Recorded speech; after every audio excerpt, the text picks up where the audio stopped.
What's going on today?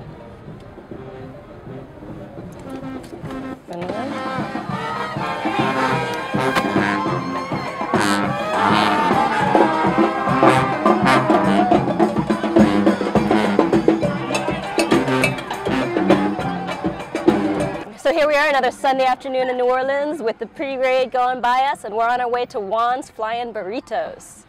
So let me tell you about why we're going to Juan's Flying Burritos. And Murray and I have actually been on a cleanse for 21 days, and it was supposed to be a 4-week cleanse, a 28-day cleanse. And yesterday, we drove by what I'd consider an irresistible restaurant.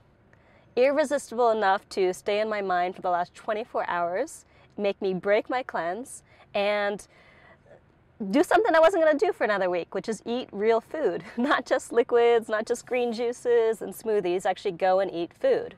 So I want to tell you why Juan's Flying Burritos became so irresistible to us, because it has everything to do with branding. And no one went into business to be ordinary.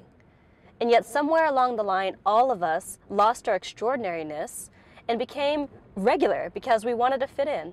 We wanted to look professional. We wanted to look like everybody else so we'd be credible. And what we did is we lost our real business differentiation. But Juan's Flying Burritos didn't do this. Juan's Flying Burritos have managed to stay extraordinary. And we saw this instantaneously as we were driving by, at 40 miles an hour. And the first indicator was their logo. They had a logo of a flying burrito. And for those of you who don't know, a burrito is not just something you eat. It's actually stands for a little burro. And a burro is a donkey, right? So a burrito is a little donkey. So they had a picture of a flying little donkey. And that just kind of stuck with me because I've never seen a Mexican restaurant with such a cool logo. So of course I went home, being the brand geek that I am, and I Googled it and I said, so what is Juan's Flying Burrito all about? And the first thing I noticed is they had 2 blog posts, one of Juan's Flying Burrito, the acoustic version of the song, and one is Juan's Flying Burrito song, the heavy metal version. So of course we start to listen to it, and the people have real chops, they have real talents. And now I'm dying of curiosity about this Juan's Flying Burrito restaurant. Juan's Flying Burrito, burritos as big as your face. Fajitas, enchiladas, margaritas too. We got 'em, you know you want one. What you gonna do? So here we are in desperate need of fun. We just went 21 days in full launch mode, working basically 14 hours a day for the last 3 weeks. And so we rolled by this restaurant, and it tapped into our sense and our need for adventure and fun, that emotional need that's particularly heightened for us right now since we've been working nonstop for 3 weeks. And what that instantly did is create in me a desire to go and try this restaurant, even if it meant breaking cleanse, even if it meant doing something I wasn't planning to do for another week. The sense of fun and adventure was more powerful than my willpower to finish out the cleanse. So you see how this works? Branding is not about conveying why your product is the best, the shiniest, the fastest, the cheapest. Branding is about tapping into one of the core emotional needs that your clients has. So come along with us, and we'll be at Juan's Flying Burrito in just a minute. So we just passed a guy wrapped in a gigantic snake in the middle of the neutral ground on Esplanade Street. And if you haven't noticed, we're in New Orleans, and in New Orleans we got an expression called do what you wanna. That means do and be whoever you wanna be. And the thing about it that I love about New Orleans is that nobody cares.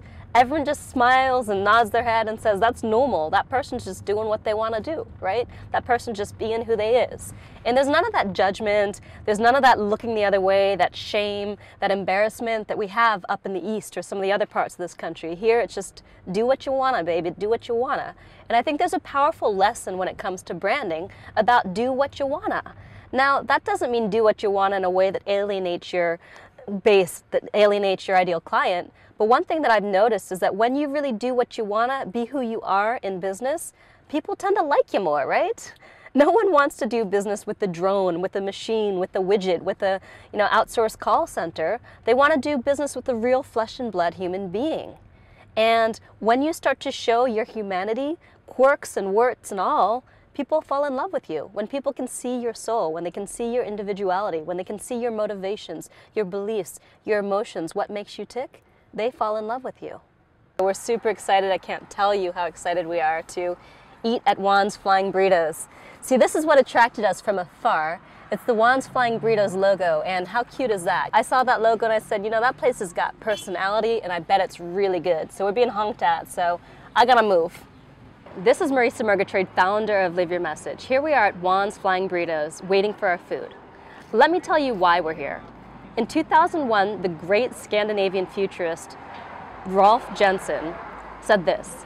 He said that we're moving, business is moving, from an information society into a dream society. What that means is that it's no longer important how products are useful. It doesn't matter the kind of basic information of being the prettiest, the shiniest, the fastest, the best, the cheapest.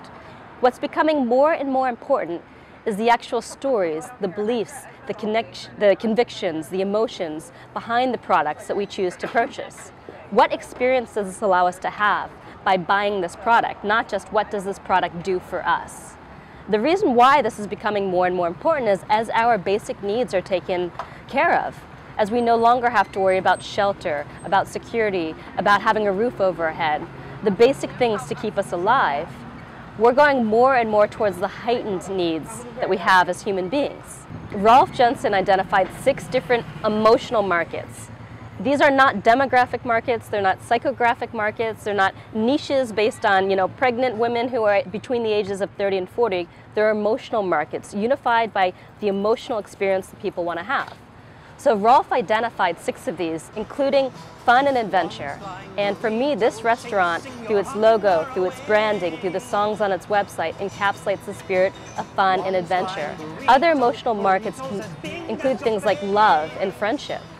And I'd add a whole nother half-dozen emotional markets. And what I want to do over the next few weeks is lead you on a tour of New Orleans that taps into these different emotional markets, these businesses that understand they're not here to be ordinary, they're here to be extraordinary. And the way that they're extraordinary is by realizing that they're not just providing a service, they're providing an experience that taps into a kind of deeper emotional need that we have as humans. Not just the need for sustenance, but here the need for fun and adventure. So when you think about branding your business, when you think about marketing your business, think about what emotional needs that you can fulfill just by the way you do business in a way that nobody else does. Because it's these unique aspects of who you are as a person, the quirks, the warts, the special interests that make you truly unique. So why are you hiding them? Why are you trying to look and be like everybody else? Why can't you let your freak flag fly and be extraordinary? So here I am about to bite into the famous Mardi Gras Indian tacos at Juan's Flying Burritos in New Orleans. So this taco's got something like roasted corn, grilled squash, and it's the first solid meal I've had in a week because I've been on a cleanse. And I was inspired to break my cleanse here because I just love the branding and I'm that much of a brand geek that I would break a cleanse at a restaurant that had good branding. So you can see the cute little burrito logo on the actual taco wrap. All right, here goes.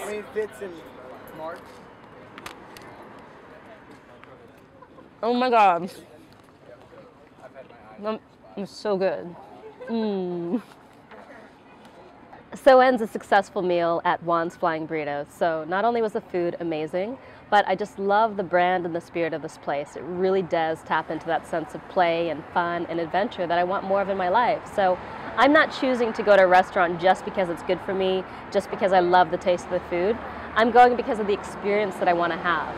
So stay tuned over the next few weeks. I'm going to be leading you on an amazing tour of New Orleans through all of its restaurants and establishments, showing you some of the other core emotional needs that we respond to in branding and marketing, so you can start to weave those into your messaging. So stay tuned and continue the journey with me. Now go out there and live your message.